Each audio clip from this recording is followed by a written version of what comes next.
Welcome to Don Skurlong's channel. In this video, we will take a look at Manchester United's transfer window and Erik Ten Hag's future plans. Please share your thoughts in the comments down below, and don't forget to drop a like and subscribe to the channel for more of football culture.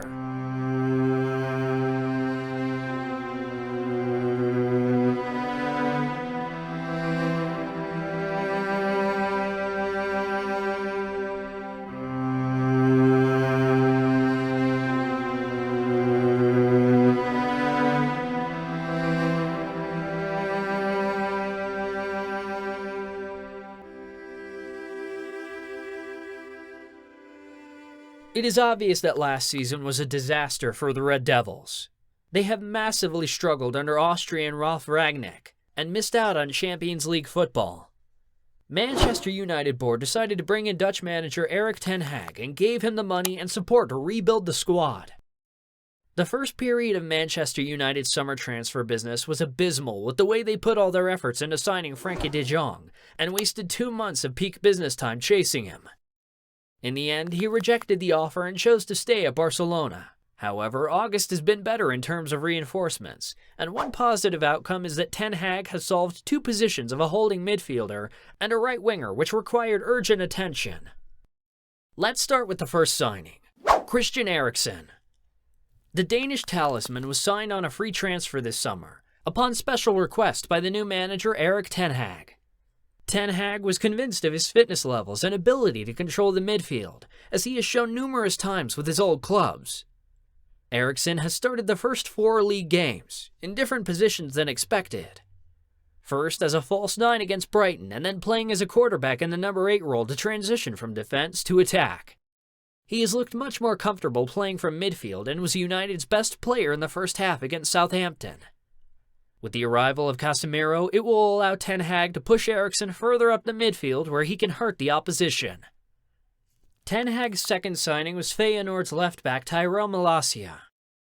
Malacia was seen as a signing of the future, with him playing the deputy role to Luke Shaw. Or that was the case that everyone presumed.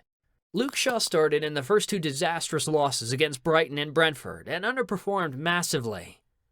Ten Hag made the bold choice of starting Malacia against Liverpool, and the youngster did not put a step wrong, keeping Mohamed Salah at bay for most of the game. Providing a sense of athleticism, aggression, and composure to the back line, Malacia is an underrated signing who will improve leaps and bounds under Erik Ten Hag. Now let's continue with one of the most controversial signings of the Premier League, Lisandro Martinez. The Butcher was Red Devils' 3rd signing of the transfer window, and the former Ajax man went on strike to force his move to reunite with his former manager. Known for his aggressive style of defending and the capability to play from the back in the Dutch league, Martinez had a difficult start to life at Manchester United. It took him 2 games to get a hang of the Premier League, with many pundits quick to pounce on the new signing, and how his short build would be detrimental to his career as a centre-back in the Premier League. The Butcher was quick to respond to such claims with 2 monstrous performances against Liverpool and Southampton, deservedly winning the player of the match for the 2 games. He looks far more assured with Raphael Varane at the back, and it seems like Ten Hag has a good idea about his best centre-back pairing. Now let's talk about arguably the most surprising move of the window. It would be wise to suggest that signing Casemiro is actually one of the better moves that United have made in the transfer window. Casemiro is a great signing as he will improve other players, whether it be the central defenders or the midfielders around him, to play more to their strengths. None of the midfielders in the team offers what Casemiro can offer to the team, and he will be an invaluable addition to the squad. Alongside his positional importance, he will be bringing a vast amount of experience of playing at the highest level, which will have a positive impact on the dressing room. And the last signing, the one and only Antony. Erik Ten Hag has finally got his man, and after weeks of speculation and intense negotiations, it was announced on Sunday by various reliable reporters that Ajax and Manchester United have come to an agreement for the Brazilian international. The transfer fee paid for Antony will be the highest fee ever for a player from the Eredivisie, and ranks in the top 3 transfer fees of all time for Manchester United. United fan base is divided over the amount of money paid to secure his signature, and although everyone is aware of his ability and potential, a big price tag often bears a heavy burden on the player, and we can be hopeful that this is not the case with Antony.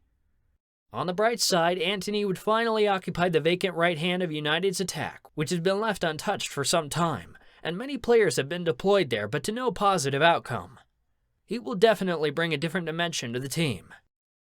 Now it remains to be seen how he adapts to the new league under Erik Ten Hag, who for him is more than just a manager. It is clear that Erik Ten Hag wants to adopt a fast-paced, possession style of play, but if he wants to be successful, then he will have to make some adjustments along the way, as was shown in the victory against Liverpool. In the Liverpool game, we saw that instead of playing out from the back, David De Gea chose to launch his goal kicks over the top into the opposition's half. The defenders also cleared the ball at every opportunity instead of trying to play through Liverpool's high press. These altercations stifled Liverpool's momentum and allowed United to reset and get back into a structured organization. However, these pragmatic changes can be considered as a short-term fix while his players get used to the manager's way of thinking. Erik Ten Hag will eventually switch to his unique way of coaching, which led him to success at Ajax. Share your thoughts about Manchester United's transfer window and Erik Ten Hag's plans down in the comments. Don't forget to drop a like and subscribe to the channel.